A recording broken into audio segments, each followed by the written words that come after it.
So, Caleb, last year you got a chance to start a few games.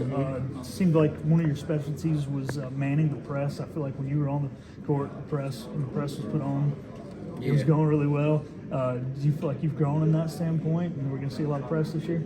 Oh yeah, definitely. The thing about that is you got to stay calm. Like, don't ever let anybody speed you up. So, and that comes with being a point guard. So yeah, I've definitely gotten better at that. Definitely.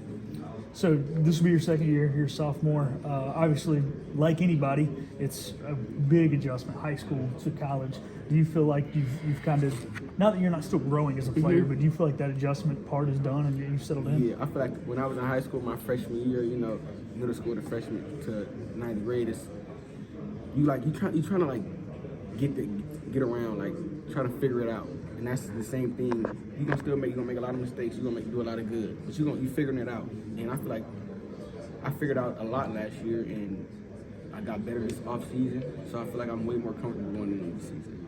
So, and confident. Yeah, you mentioned making mistakes, and you're one of those guys that seems like, you get upset, but you've always kept your emotions in check. How have you done that when you do make those mistakes? Because it doesn't seem to faze you too much.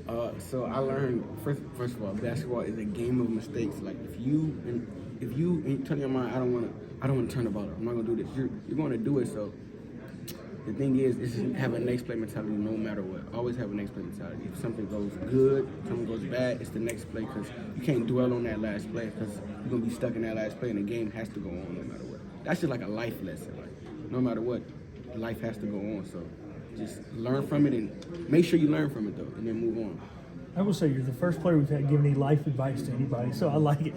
A lot of the young guys, 5, I believe, new faces to the team. Who has really impressed you, stuck out to you? Who have you kind of taken under your wing this year? Probably new guys. Well, Sear definitely. It's my guy right here, big fella. You know how it is, the little guy and the big guy. It's usually like that, but definitely taking him under my wing. And I can't say Cam because he's an older guy. He's older than me, but I am impressed with them too for sure, because in practice they be killing in practice. So the new guys, what have you kind of had to teach them about the defensive side of ECU basketball? Because most programs do not pride themselves on defense as much as East Carolina.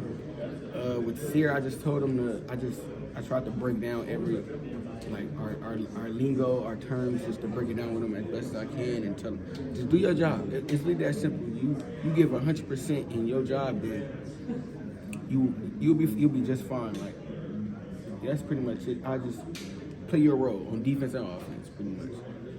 14, 15 months, something like that now, living on the East Coast. Of you, is it home yet to you here in North Carolina? Definitely home. Yeah, it's home. It feels weird when I'm away from here when I went home when we got our little break after the season. It felt kind of weird. Like I was kind of ready to come back. I'm not gonna lie, but yeah, this is definitely home now, and the people, they love me, so I love them. We do love you a lot, Caleb. Thank you, man. Appreciate it. Absolutely.